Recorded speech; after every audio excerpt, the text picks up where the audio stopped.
วัสดีค่ะยินดีต้อนรับเข้าสู่ช่องของจิงเบบี้จิงโกะนะคะวันนี้ทุกคนเรากลับมาพร้อมกับคลิปแต่งหน้าอันใหม่อีกแล้วก็วันนี้นะคะจิงมาพร้อมกับดอกอันนี้ที่ใหญ่มากเนื่องจากเราจะมาทำลุคซัมเมอร์ซัมใจกันนะคะแต่ว่าจะมีความแบบโตอินนิดหน่อยเพราะว่าจริงๆอ่ะพี่สาวจีนเขาแต่งหน้าแล้วก็ติดพวกดอกแดงๆอย่างนี้กันหลายคนมากนะคะจิงก็เลยคิดว่าถ้าเราแต่งหน้าลุคนี้ให้เหมาะกับซัมเมอร์ให้ทุกคนไปแต่งไปทะเลหรือว่าแต่งไปคาเฟ่อะไรอย่างนี้ก็น่าจะออกมาน่ารักก็เลยออกมาเป็นลุคนี้นะคะจริงไม่ให้มันดูเป็นโตอินที่น่ากลัวเกินไปยังแต่งเป็นในเรนจ์ที่ทุกคนสามารถแต่งในชีวิตประจำวันได้ก็จะออกมาประมาณนี้นะคะเราจะเปลี่ยนจากลุคสาวบ้านๆมาเป็นพี่สาวจีนที่จริงใจลุคนี้ก็ไม่มีอะไรซับซ้อนมากมายนะคะทุกคนแต่งตามกันได้แน่นอนเอาเป็นว่าไม่รอช้าเดี๋ยวเราไปเริ่มกันเลยเฮ้ยมันใหญ่มากเลยอะจริงเพิ่งแกะออกมาทำไมที่เขาติดกันมันไม่เห็นจะใหญ่ขนาดนี้เฮ้ยจริงเหมือนคนบ้าเลยอะมาเริ่มกันที่หน้าสดนะคะอันนี้จริงยังไม่ได้ลงสกินแคร์อะไรนะคะจะพูดถึงเรื่องงานผิวก่อนจริงๆการแต่งหน้าสไตล์โตอินเนี่ยถ้าเราดูใน TikTok ก็จะเห็นทั้งคนที่โชว์ real skin แล้วแบบเมคอัพดูหนามากกับคนที่แบบเมคอัพดูนวลไปกับผิวซึ่งจริงๆถ้าเราเตรียมงานผิวดีเนี่ยเราสามารถทำให้งานผิวดูธรรมชาติได้นะคะฉะนั้นเดี๋ยวเรามาเริ่มเตรียมผิวกันช่วงนี้อากาศบ้านเราร้อนมากแต่มันไม่ได้แปลว่าเราจะต้อง skip moisturizer นะคะอย่างจริงเนี้ยต่อให้อากาศร้อนข้างจมูกจริงตรงเนี้ยบางวันก็ยังลอกนะคะถ้าไม่ prep ผิวดีๆคือแต่งหน้ามาแล้วผิวดูไม่สวยแน่นอนแต่ถ้าใครผิวมันแต่ไม่ใช้ moisturizer เนี่ยบางทีเมคอัพก็ไม่ค่อยเกาะผิวเหมือนกัน moisturizer ที่จริงใช้วันนี้เป็น Counter Brand ของญี่ปุ่นนะคะตัวเนี้ยเขาจะมีกลิ่นเวชสำอางนิดนึงเพราะว่าเขาเป็นแบรนด์ที่ทำกับคุณหมอจริงหยิบตัวนี้มาใช้เพราะว่าช่วงนี้บ้านเราฝุ่นเยอะเนาะแล้วก็จริงๆเนี่ยถ้าทุกคนดูตรงนี้นะคะอันนี้คือจริงอ่ะเป็นสิวแล้วก็แปะแผ่นแปะสิวไว้แต่ว่ารอบๆเนี่ยมันแดงเพราะว่าเหมือนจริง over exfoliate ผิวนิดนึงมันก็เลยทำให้ปราการผิวอ่อนแอลงนะคะแล้วผิวอักเสบง่ายขึ้นซึ่งตัวเนี้ยผิวแพ้ง่ายใช้ได้แล้วก็ถ้าใครผิวโทรมจากมลภาวะตัวนี้ก็ใช้ดีเหมือนกันเขาชื่อว่า Axine Moist Balance Gel นะคะเขาจะเป็นเจลเซรามายที่ทาไปแล้วจะแตกตัวเป็นน้ำให้ความชุ่มชื้นดีมากยิ่งอากาศร้อนแบบบ้านเราหรือว่าใครที่หน้ามันเนี้ยทาเนื้อเจลแบบนี้ก็คือเหมาะเลยตัวนี้เขาก็เน้นผิวฉ่ำน้ำอิ่มฟูสดใสแข็งแรงขึ้นนะคะเขามีวิตามิน E C ช่วยกู้ผิวโทรมมีเซรามายแฟกเตอร์กระตุ้นการสร้างเซรามายตามธรรมชาติเสริมปราการผิวให้แข็งแรงแล้วก็มี Aqua Feeder Tech ช่วยป้อนความชุ่มชื้นตามความเหมาะสมของผิวนั้นๆนวัตกรรมเยอะสมเป็นแบรนด์ญี่ปุ่นเลยทุกคนที่จริงชอบมากคือด้วยความที่ตัวนี้เขาเป็นเจลแล้วแบบทาไปเขาแตกตัวเป็นน้ำจริงๆฟีลลิ่งเหมือนเราทาสกินแคร์ที่เป็น water base เลยอะมันก็เลยทำให้การทาสกินแคร์ใดๆเนี้ยคือไม่เป็นขุยนะคะอันนี้คือที่จริงชอบมากแล้วผิวชุ่มชื้นม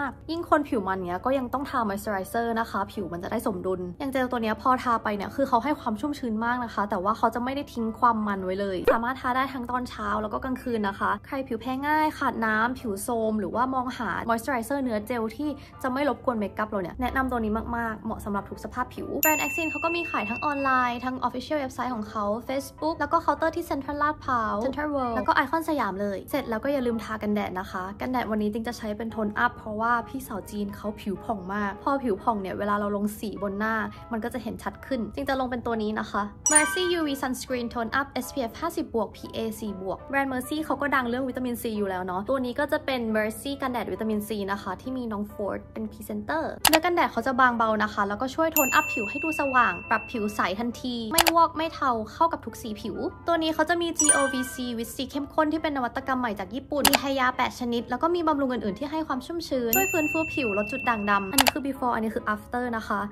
คือผิวมันจะไม่ได้ดูขาวขึ้นมานะทุกคนแต่มันดูใสอะคือฝั่งนี้มันยังมีความหมองๆอยู่แต่ว่าฝั่งนี้หน้าดูใสขึ้นแต่ว่าไม่วอกไม่เทาแล้วก็ไม่เป็นขุยนะคะตัวนี้มีค่ากันแดดสูงมากนะคะก็คือ SPF 50 บวกเพียงพอกับแดดในเมืองไทยแน่นอนมี UV filter 9 ตัวกันแดดจริงแล้วก็มีผลแลบวัดค่าถึงจริงด้วยทุกคนผิวมาดูผ่องจริงไม่จ้อจี้แต่เราก็ควรทาที่คอนิดนึงนะคะบางทีแบบใช้โทนอัพหน้าผ่องสวยมากแต่ว่ากลายเป็นว่าคอแบบคล้ำกว่านี้อันนี้เขามีทั้งแบบซองแล้วก็แบบหลอดนะคะแบบซองสามารถซื้อได้ที่ 7-Eleven แล้วก็แบบหลอดสามารถซื้อได้ที่วัตสันเลยมันโอเคมากอะทุกคนผิวแบบดูใสอะเสร็จแล้วมาเริ่มแต่งหน้ากันนะคะวันนี้จริงเวลาเหลือน้อยมากในการแต่งหน้าฉะนั้นเราจะแต่งอย่างว่องไวอย่างแรกจริงจะลงคอนซีลเลอร์บริเวณสิวอันนี้แล้วเราจะทิ้งไว้แป๊บหนึ่งนะคะให้คอนซีลเลอร์เซตตัวมันจะได้เพิ่มการปกปิดให้สิวเราแล้วก็ใช้พัฟคุชชั่นเกลี่ยๆนะคะงานผิวของลูกโตอินเนี่ยสีผิวก็ควรดูสม่ำเสมอนะคะเราเลยอาจจะเห็นว่าเวลาที่เขาลงรองพื้นเนี่ยเขาจะลงกันแบบหนามากแต่จริงๆไม่ต้องลงหนาอย่างนั้นก็ได้นะคะเราสามารถลงบางๆแล้วก็ค่อยๆดูเป็นแอเรียไปคุชชั่นเนี่ย ลงบางๆนะคะแล้วเน้นเกลี่ยให้มันทั่วๆถ้าสมมติต้องการเพิ่มการปกปิดค่อยลงซ้ำอีกทีหนึ่งถ้าสมมติเราลงงานผิวไปแล้วผิวดูแห้งเราอาจจะฉีดพวก setting spray หรือว่าน้ำแร่อะไรอย่างนี้ระหว่างที่เราลงรองพื้นก็ได้นะคะเสร็จแล้วจะลงแป้งนะคะเวลาดูจริงแต่งหน้าเนี่ยอาจจะไม่ต้องตามทุกสเต็ป100%นะคะเพราะว่าจริงเองเนี่ยก็แต่งหน้าตามสภาพผิวตัวเองวันนั้นผิวหน้าดูแห้งกว่าปกติอย่างนี้จริงก็จะลงแป้งไม่เยอะนะคะอาจจะลงตรงที่เราต้องการให้มันเบลอใต้ตานิดนึงให้มันไม่ครีสเมื่อกี้ก็ลงตรงหางคิ้วไปเพราะว่าเวลาเขียนคิ้วมันจะได้ติดทนแล้วก็ลงข้างหน้านิดนึงนะคะผมจะได้ไม่ติดเพราะยังไงเวลาที่เราใช้คอนทัวร์หรือว่าใช้บลัชเนี่ยมันก็เป็น powder base อยู่แล้วมันคือแป้งฉะนั้นเราไม่ต้องลงแป้งให้มันหนาเกินไปจริงๆก็จะคอนทัวร์ดั้งนะคะจริงๆการแต่งหน้าแบบโตอินเนี่ยคือเขาจะคอนทัวร์แบบขึ้นมาตรงนี้นะคะเหนือตาแต่ว่ามันก็แล้วแต่ทรงหน้าคนนะเพราะว่าจริงไม่ได้มีพื้นที่ระหว่างตาเยอะขนาดนั้นจริงก็เลยจะคอนทัวร์ตั้งแต่หัวคิ้วลงมาอันนี้เราก็ต้องสังเกตหน้าตัวเองด้วยว่าทรงหน้าเราเป็นยังไงจมูกเราเป็นยังไงแล้วก็คอนทัวร์กรอบหน้านะคะ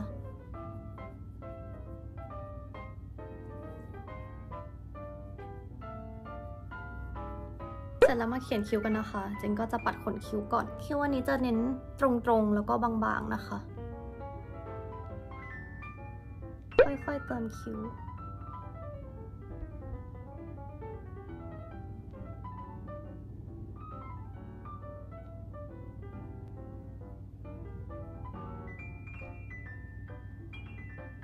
ประมาณนี้นะคะเดี๋ยวเรามาปัดบลัชกันก่อนนะคะจริงอยากปัดบลัชแล้วก็ทาปากก่อนเพื่อให้เมคอัพเราดูเหมือนใกล้เสร็จแล้ว บลัชวันนี้เนี่ยจริงยังไม่แน่ใจว่ามันจะออกมาเป็นสีแบบที่จริงต้องการหรือเปล่าแต่เดี๋ยวจะใช้2ตัวนะคะอันแรกเราจะใช้สีนี้เราจะลงให้มันนัวๆก่อนโดยการปัดหน้าแก้มจริงๆถ้าสมมติว่าเราไม่ลงแป้งข้างหน้าแก้มเนี่ยเวลาเราลงบลัชก็จะดูสีเข้มขึ้นนะคะแล้วก็เราจะปัดข้ามจมูกแบบนี้นะคะปลายจมูกปัดเป็นรูปตัวยูนะคะปัดปลายค้างนิดนึงบลัชอันนี้เราจะลงให้มันเชื่อมกับใต้ตานะคะ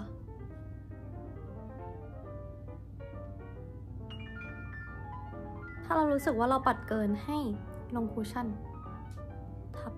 เราไม่ควรปัดให้บลัชมันดูต่ำเกินไปไม่งั้นช่วงกลางหน้าจะดูยาวแต่จริงจะใช้บลัชสีนี้ลงจุดเล็กๆหน้าแก้มนะคะมันจะเป็นแบบใต้ตาหน้าแก้มบริเวณตรงนี้ปัดสีเข้มมากช่วยด้วย ทุกคนสีมันเข้มมาก โอ้ my god นี่คือเบามือแล้วนะงานปากวันนี้เนี่ยเราต้องการอะไรฉ่ำๆนะคะลุควันนี้ก็เลยจะใช้เป็นของแบรนด์ไทยถูกและดี ODBO นะคะเขาเพิ่งออกลิปมาใหม่อันนี้เป็นลิปกลอสรุ่น Glossy Glow Tint ก็จะเป็นทินเนื้อเบาที่ให้ความฉ่ำทาไปแล้วริมฝีปากดูเอิบอิ่มไม่เหนอะหนะมีทั้งหมด6สีด้วยกันเม็ดสีเขาชัดนะคะและเขาทิ้งสเตนไว้ปากไม่ซีดระหว่างวันแน่นอนส่วนตัวจริงว่าสี Princess Time เป็นสีชมพูที่น่ารักมากนะคะฉะนั้นจริงจะใช้อันนี้ก่อนแล้วก็ทาสี Now or Never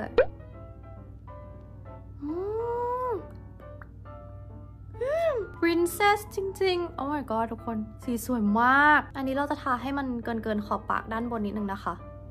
สีสวยมากแล้วคือเขาแบบกลบสีปากอะน่ารักมากแต่ว่าเดี๋ยวจริงจะลงสีนี้ทับด้วยนะคะ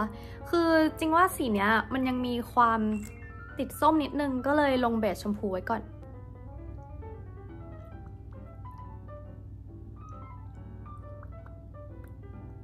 คนมันปากเจลลี่มากอะ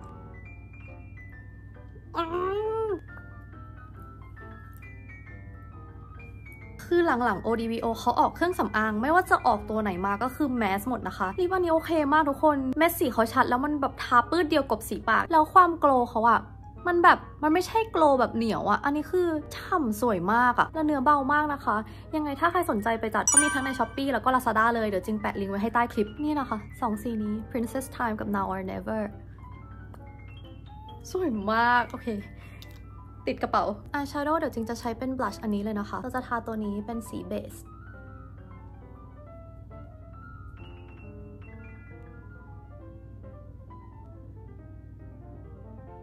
แล้วก็จะใช้สีน้ำตาลเข้มอันนี้ในการวาด Dolly Eye นะคะหรือว่า Agyo Sire วิธีวาดให้เป็นธรรมชาติของจริงนะคะจริงจะหลีตาอย่างนิดนึงนะคะแล้วก็จิ้มไปก่อนอย่างนี้แล้วค่อยๆเกลี่ยเป็นเส้น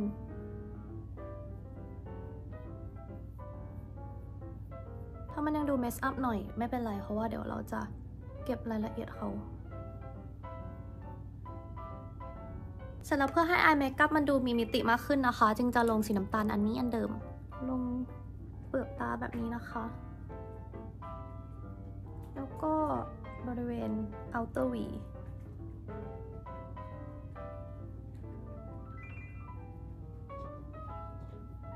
แล้วก็เบลนด์ออกหน่อยดัดขนตารอแล้วเดี๋ยวเรามากรีดอายไลเนอร์กันขนตาจริงก็ดัดโคนกลางไปจนถึงปลายนะคะเน้นโคนเยอะๆมันจะได้ลิฟต์ขนตาขึ้น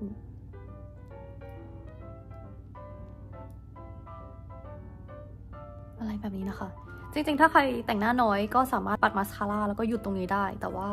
เราอยากให้มัน full option หน่อย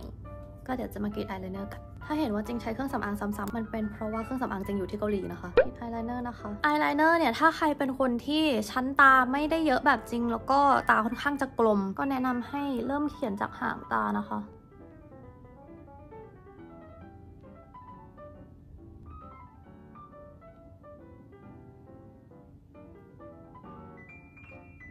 แล้วก็บริเวณหัวตาตรงนี้จริงจะพยายามไม่ยุ่งกับตรงกลางนะคะเพราะว่าถ้าจริงเขียนตรงกลางด้วยเนี่ยตาจะดูเล็กลงแต่ว่าถ้าใครเป็นคนที่ชั้นตาหนามีพื้นที่ตาเยอะก็สามารถเขียนได้เลยก็จะเขียนข้างล่างนะคะ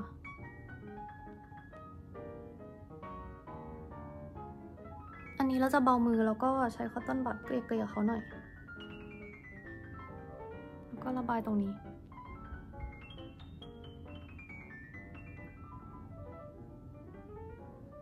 จะเห็นได้ว่าจริงควบคุมความเข้มของสีนะคะเราจะไม่ได้แบบให้เขาดูเข้มปืดทุกแอเรียขนาดนั้นนี่นะคะตาก็ดูหวานซึ้งขึ้นมาแต่ว่าเดี๋ยวเราจะลงอายแชโดว์อีกรอบหนึ่งนะคะเราจะลงเหนือเส้นอายแชโดว์แล้วก็ลงทับข้างล่างเสร็จแล้วจึงจะลงสีนี้นะคะมันจะเป็นกลิตเตอร์ก็จะลงกลางตาลงกลางไปจนถึงหัวตาแล้วก็ลงไฮไลท์จมูกแบบนึงนะคะซึบเราจะใช้แปรงหัวเล็กนะคะเราจะลงหัวตา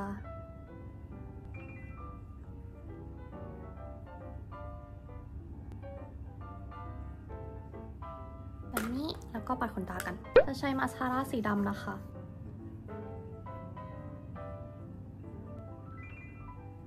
แล้วก็จับช่อ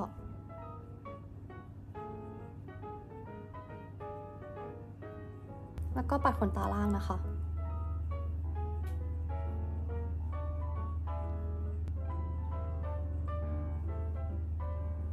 แล้วก็จะลงกลิตเตอร์อีกทีหนึ่งนะคะ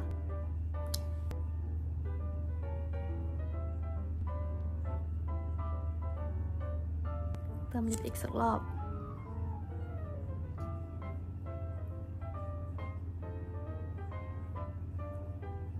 เก็บรายละเอียด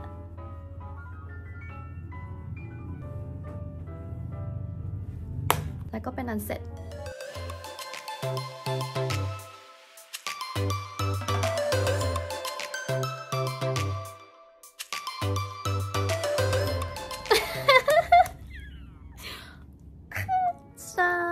และนี่ก็เป็น finish look นะคะจริงแบบไปเปลี่ยนใส่คอนแทคสีมาจริงๆหลังๆจริงไม่ใส่คอนแทคสีเลยเพราะว่าจริงรู้สึกว่า